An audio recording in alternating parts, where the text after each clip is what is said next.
Kur e thua edukim seksual, tingëllon se diçka shumë e fortë, ndoshta edhe për kësaj impakti që lën shoqërinë mund të jemi pak skeptik në mënyrën se si mund çfarë do jetë tek anëtarët e shoqërisë. Por nëse ne përdorim terminologjinë e duhur, në sensin jo drejt për drejt në termin edukim seksual, por të njohur mbi trupin e fëmijës, të kuptuar diferencave gjinore dhe të tjera, patjetërisht që me kohën dhe me mënyrën se si ka evoluar perceptimi mbi këtë aspekt, mendoj që ndoshta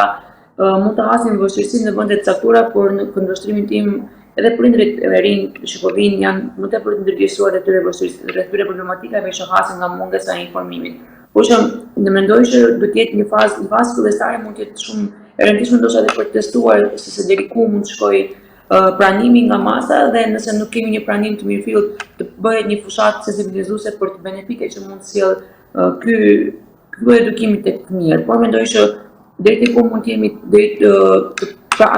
pranueshëm që ky lloj edukimi të fillojë ndoshta edhe më herët se ka filluar që në ndjenim tim fillon diku tek shkollat fillore që janë pjesën e dytë shkollës fillore në klasën e 6 të 7 siç ka pasur lënda e edukimit seksual.